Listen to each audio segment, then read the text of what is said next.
ocasións, polo menos revisara o que ten preparado nas réplicas que un pouco eu coincido escandaloso que veñan preparadas a un debate parlamentario, sobre todo porque queda vostede en moi mal lugar cando nos di que por primeira vez se fan axudas para a organización de festivais do sector audiovisual. Entón eu digolle, vaya por favor ao Diario Oficial de Galiza e comprobe que durante o goberno bipartito xa se publicaban esas sortes de axudas, máis que nada para que non reitere vostede mentiras, porque en todo caso ou queda vostede como alguén que falta a verdade ou queda vostede como unha persoa pouco informada. Creo que ningunha destas situacións lle favorece e moito menos para unha persoa que está nunha responsabilidade como a súa. E mire, nas axudas da GADIC, por o que nos trasladan a nós as organizacións e persoas que traballan nese sector, coas que tamén mantemos un diálogo e escoitamos, non responden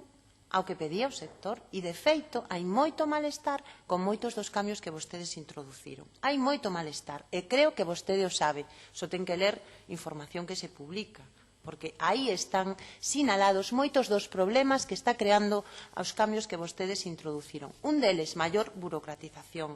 Están denunciando. Dificultade para levar adiante os proxectos. Non nos respondeu vostede a cousas que son moi importantes e que lle pediría, dado que vostede realmente non ten límite para contestar nunha comparecencia, se lee o regulamento desta Cámara e ten tempo para poder explicarnos estas cuestións, que nos responde. Entón, eu sigo preguntando, pode presentarse as axudas ao desenvolvemento un documental?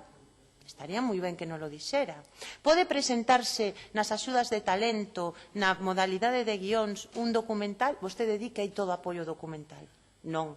Non poden presentarse. Por lo tanto, hai unha falta de apoio. É máis, lea a persoa que ten designada para levar o sector audiovisual da GADIC que o recoñece claramente. E ven vostede aquí a decirnos que non.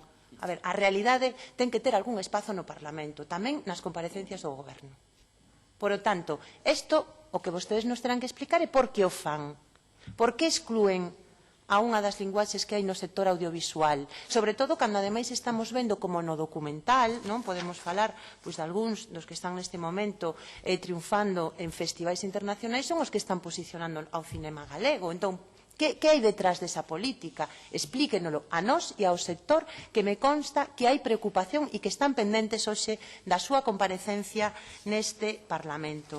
Nos fixémoslle tamén outra serie de preguntas que nos parece, que son moi interesantes. Por que de repente as axudas que se formulan desde a Xunta de Galiza no ámbito do audiovisual, que ten unha xustificación por o ámbito cultural, hai unha basculación tan grande para promocionar produtos de televisión na vez de apoiar realmente o cinema, que é o que creemos nós que ten que facer fundamentalmente a GADIC, porque para outro tipo de produtos tamén xa existen outras vías de financiamento.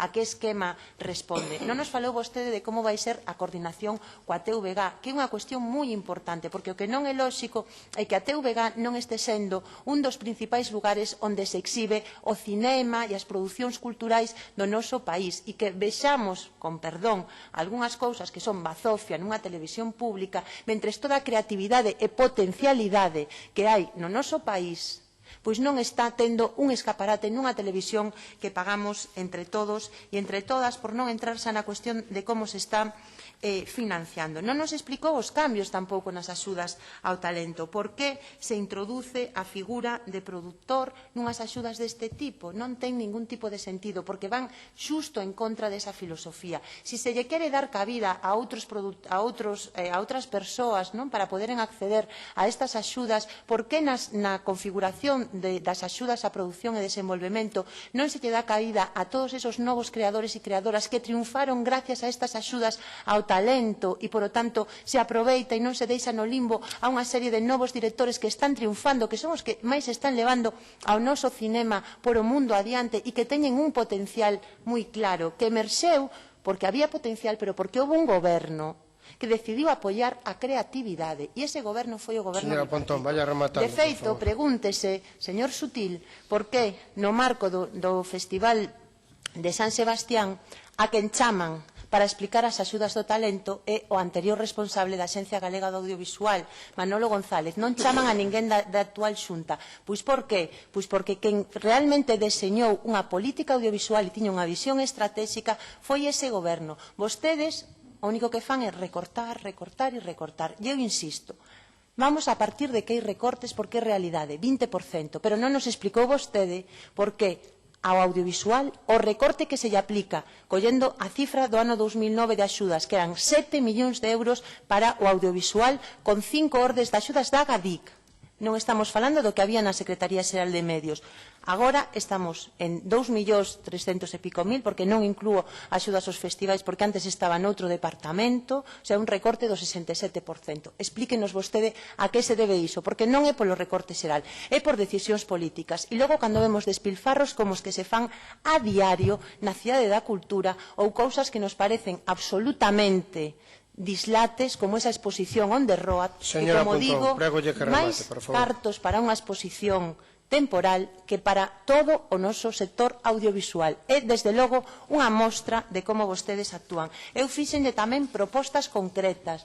Non nos dixo se nese ámbito o goberno galego vai a saír desta, non sei, tendencia na que todo se xustifica porque hai crise, pero sabemos que ese non é realmente o problema, porque o que teñen vostedes é unha crise de ideas terrible e unha falta de impulso e de visión estratégica sobre este sector brutal. E, por lo tanto, tamén lle agradecería, dado que eu si teño tempo limitado, que nos diga se en algo diso teñen opinión, van a actuar ou van a recoller tamén algunha proposta, porque desde a oposición estamos facendo propostas e vostedes, se fora, digamos, eu creo que si realmente ese talante que di de diálogo o practicara, recollería o guante. Moitas gracias.